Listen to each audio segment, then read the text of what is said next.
स्वामी जी, ओशो के जीवन का ऐसा कौन सा पक्ष है जिसे आप समझते हैं कि सबसे कम लोगों के सामने प्रकट हुआ है और जो उनके व्यक्तित्व का एक अनदेखा हिस्सा है?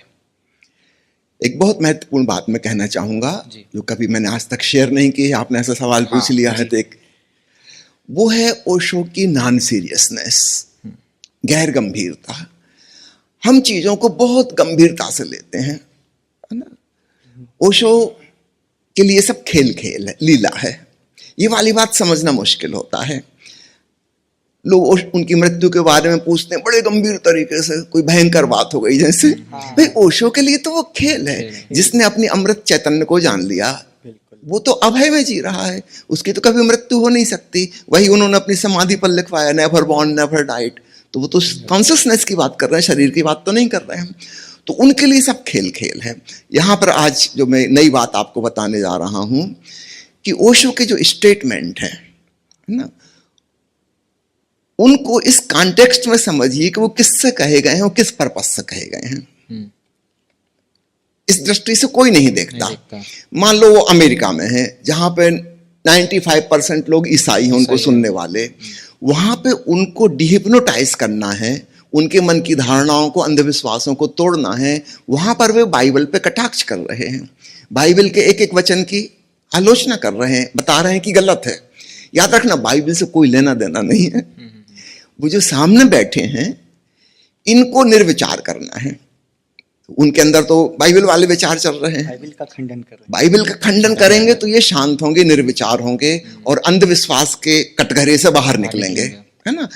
अगर मान लीजिए भारत में जब बोल रहे थे तो आप पुराने सारे प्रवचन सुनेंगे, लगेगा कि घनघोर नास्तिक हैं, ईश्वर का खंडन कर रहे हैं।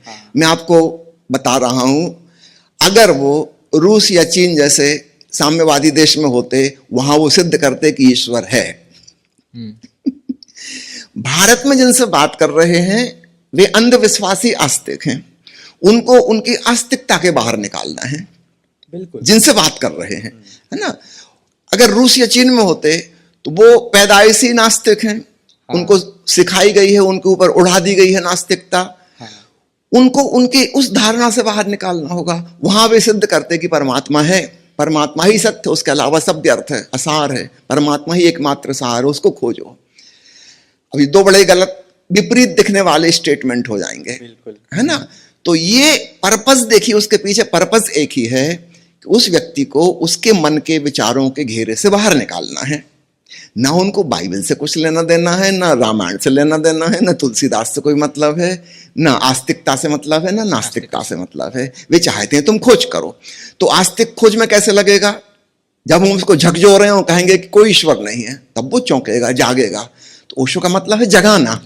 हम हमको कुछ सिखाने नहीं आए हैं। अगर नास्तिक मुल्क में होते तो इसका ठीक उल्टा करते, वो कहते परमात्मा है, तुम क्या खोजो, क्योंकि नास्तिकता भी कहीं ना कहीं अंधकार है, वह भी अंधकार है, वह भी अंधविश्वास है। तो ओशो ना आस्तिकता के पक्ष में है, ना नास्तिकता के पक्ष में है, वो वास्तविकता के पक्ष में है। Find out the truth yourself, है ना। तो अब इस दृष्टि से अगर हम देखें, ओशो के प्रवचनों को सुने तो हमारा पूरा नजरिया चेंज हो जाता है ना। फिर हम जिद नहीं करेंगे अरे उन्होंने इस प्रवचन में ऐसा कहा था और उसमें ऐसा कहा था। भाई अलग अलग लोगों से बात कही गई थी।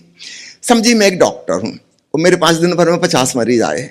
एक आदमी बहुत मोटा है, ओवरवेट है, हाई ब्लड प्रेशर है, उसका हृदय खराब हो रहा है, कोलेस्ट्रॉल ट्राइग्लिसराइड बढ़ा हुआ है। उसको मैं सलाह दूंगा कि आप खाना कम खाइए, आपको डाइटिंग करनी है, घी तेल नहीं खाना है, ये नहीं खाना है, वो नहीं खाना, आप मेहनत ज्यादा करिए, उसका वजन घटवाना है ना। एक दूसरा आदमी आया, वो दुबला पतला है, अंडरवेट है, उसकी बीमारियों की वजह वो है, तो उससे हम कहेंगे कि आपको हाई प्रोटीन डाइट लेनी चाहिए, घी तेल लेना चाहिए, है ना। उससे पूछा कितना मेहनत करता है, वो ज्यादा श्रम करता है, उससे कहना पड़ेगा श्रम थोड़ा कम करो, थोड़ा विश्राम ज्यादा करो, नींद अच्छे से लो, है ना। बिल्कुल उल्टी सलाह हो जाएगी। अब कोई व्यक्ति बैठ के नोट्स बनाता रहे कि डॉक्टर साहब ने क्या क्या कहा दिन भर में, तो 25 मरीजों से 25 प्रकार की बातें कही, है ना।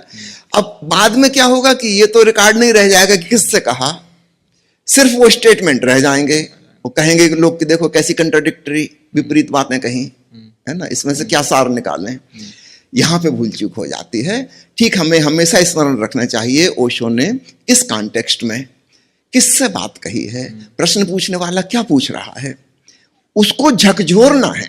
ओशो का एक वचन है कि मैं सिखाने नहीं जगाने आया हूं, है ना। तो उसको तो चोट पहुंचानी होगी, है ना। ये भी संभव है कि वो दुश्मन बन जाएगा, लेकिन बिना चोट पहुंचाए कोई उपाय नहीं। तो मैं एक छोटी सी घटना कह के फिर अपनी बात समाप्त करूंगा, फिर आप अगला सवाल लेंगे। भगवान बुद्ध के साथ ऐसा हुआ कि सुबह एक आदमी आया और उसने पूछा कि भंते, मैं बड़ा आस्तिक हूं, पूजा पाठ करता हूं, आप क्या क्या कहना है। बुद्ध ने कहा कि ईश्वर तो है ही नहीं, तुम किसकी पूजा पाठ करके अपना समय खराब करते हो, तुम्हारी प्रार्थना सुनने वाला कोई नहीं है। दोपहर को एक दूसरा आदमी आया, उसने कहा कि मैं नास्तिक हूं, ईश्वर पे बिल्कुल भरोसा नहीं करता, आप क्या क्या कहना है। बुद्ध ने कहा कि परमात्मा ही सत्य है, उसके अलावा सब असत्य है, तुम उसकी खोज करो। शाम को एक आदमी आया और उसने कहा कि प्रभु, ना मैं आस्तिक हूं ना मैं नास्तिक हूं, मैं आपसे पूछना चाहता हूं आप क्या कहते हैं, फिर मैं वही मार्ग अपना लूंगा। भगवान बुद्ध ने आंख बंद कर ली और चुप रहे, कुछ भी उत्तर ना दिया। थोड़ी देर बाद वो आदमी झुका, उसने धन्यवाद दिया और चला गया।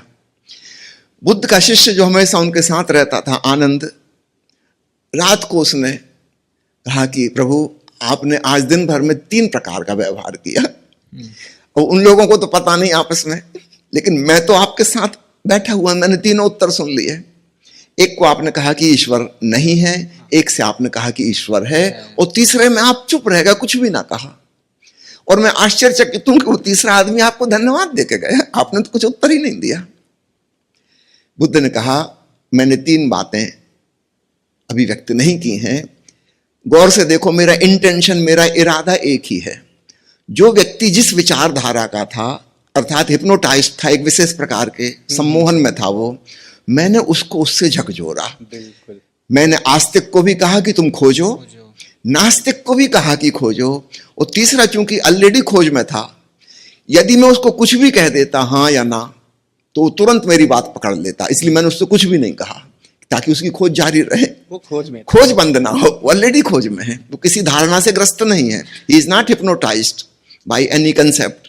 तो मैंने उसको नया कंसेप्ट नहीं दिया, क्योंकि वो इस तैयारी में आया था कि मैं कुछ कह दूं और बस वो उसको पकड़ के बैठ जाए। मैंने कुछ नहीं कहा, मैं किसी को कुछ पकड़ने नहीं दूंगा। बिल्कुल। तो ओशो के प्रवचन सुनते और पढ़ते समय हम सबको यह स्मरण रखना चाहिए कि उनकी बातों में हमें जगह जगह विरोधाभास दिखाई देगा, बहुत कंट्राडिक्टरी स्टेटमेंट नजर आएंगे।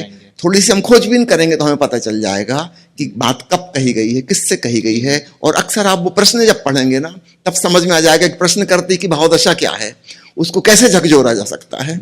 इसलिए ऐसी बात कही है। उन्होंने कहा भी था ना कि मैंने जो कहा मैं उसका जिम्मेदार हूं, आपने क्या समझा उसका नहीं। तो हमको उनका इंटेंशन देखना चाहिए बजाय उनका एक्शन और उनका स्टेटमेंट देखने के। उनका इंटेंशन हमेशा वही है ना, कल्याण के लिए, मंगल के लिए, जगाने के लिए।